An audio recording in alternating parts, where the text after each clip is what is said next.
Em nosso estudo de hoje, a lição 144 do livro Palavra da Vida Eterna, exemplificar. Respondendo então, disse-lhes Jesus, ide e anunciai. Evangelho de Lucas, capítulo 7, versículo 22. Através de todas as nações, o homem levanta realizações notáveis, nas quais se lhe exalça o egoísmo inteligente. Em toda parte repontam obras suntuárias, solicitando moderação e corrigenda para que o abuso de poucos não agrave as aflições e as necessidades de muitos. Entretanto, porque o raciocínio rogue confrontações claras para estudos corretos, reconheçamos o realce, conquanto vazio e por vezes ruinoso de semelhantes cometimentos. Ninguém nega a amenidade do edifício caprichosamente construído para festas inúteis, embora não se lhe possa louvar o destino. É indiscutível a preciosidade do iate de luxo, não obstante seja tão somente dedicado ao excesso.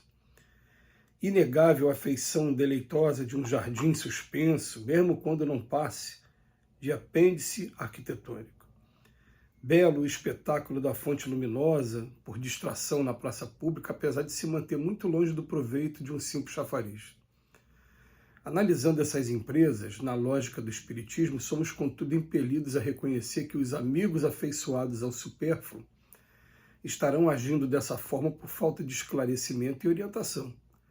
A experiência terrestre na atualidade não desconhece que é preciso ensinar aos homens a arte de alimentar e vestir, conversar e conviver, a fim de que haja saúde, euforia, compreensão e harmonia na humanidade.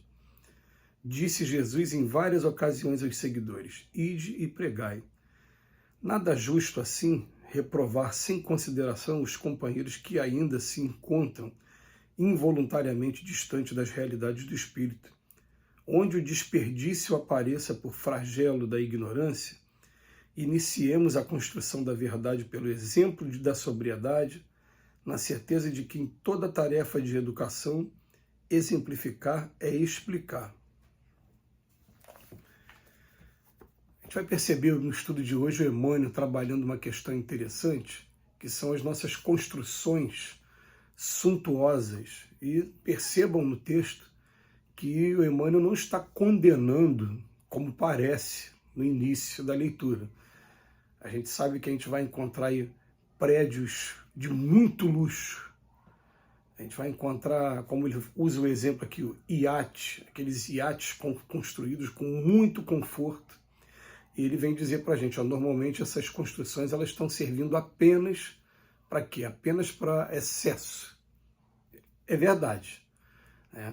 Mas a gente vai encontrar também no Evangelho segundo o Espiritismo, quando vai falar da prova da riqueza e da prova da pobreza, eles dizerem que, na verdade, se a distribuição de renda fosse igualzinha para todo mundo, ia dar para cada um somente o necessário, não ia sobrar aquele montante que sobra na mão normalmente daquelas pessoas de ciência que descobrem a cura de grandes doenças, ou que descobrem as grandes invenções aí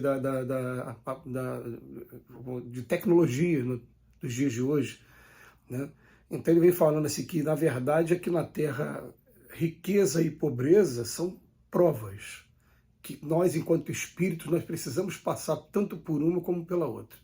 Precisamos aprender a usar nossa inteligência quando o recurso for pouco e também aprender a usar quando o recurso for muito, distribuindo também.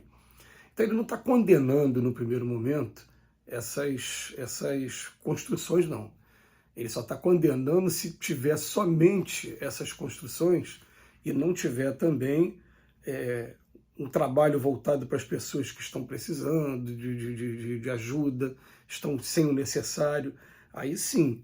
Então ele vem falar aqui para a gente, em toda parte reponta essas obras suntuárias. Tem algumas obras que chamam muita atenção e que a gente tem que tomar muito cuidado, realmente.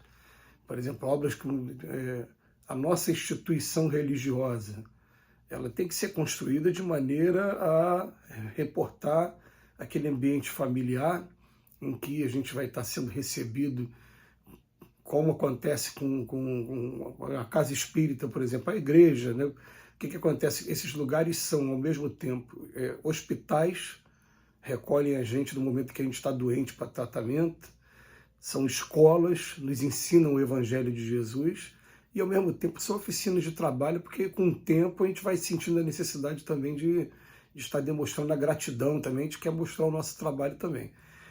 Às vezes você vai fazer um lugar muito suntuoso, com muito luxo, aquilo vai criar uma distância tão grande da pessoa que está indo para receber, que acaba fugindo do objetivo. Vamos lembrar aí do como é que era o cristianismo primitivo, como é que era a mansão do caminho, como é que era lá Pedro e Tiago dirigindo um lugar e que simplesmente recebia-se as pessoas, em primeiro lugar, o alívio físico, o tratamento, através da alimentação também, da vestimenta, do abrigo ao frio, mas junto com isso também o ensino do Evangelho. Então, hospital e escola. E com o tempo todos acabavam trabalhando. Esse deve ser o objetivo. Ele vem falar sobre os edifícios caprichosamente construídos para festas inúteis. Ele fala aqui do espetáculo de luminosidade da praça pública e vamos entender isso, para a gente parar para ler aqui nas entrelinhas do texto. É muito bonito realmente você ter um shopping perto da sua casa, e o shopping hoje, ele oferece, querendo ou não querendo, uma segurança que a gente não tinha antes quando ficava no comércio do meio de rua, porque dentro do shopping tem seguranças, tem um ambiente mais tranquilo para você poder passear, né, poder se alimentar. E o que acontece é a gente se sente como participante do processo evolutivo quando tem um lugar bonito por perto. Então a praça pública que está aqui recebeu iluminação, recebeu um chafariz junto com a iluminação. Ela vai atrair pessoas, as pessoas vão sentir mais prazer de irem para a praça. Mas junto com esse trabalho da praça, a gente tem que ter esse trabalho também de preocupação com o ser humano. Então ele bota aqui, ó, a experiência terrestre, na atualidade, não desconhece que é preciso ensinar os homens a arte de alimentar e vestir, conversar e conviver, a fim de que haja saúde, euforia, compreensão e harmonia na humanidade. Né? E o parágrafo anterior ele fala assim, analisando essas empresas, essas grandes obras, na lógica do Espiritismo, somos, contudo, impelidos a reconhecer que os amigos afeiçoados ao supérfluo estarão agindo dessa forma por falta de esclarecimento e orientação.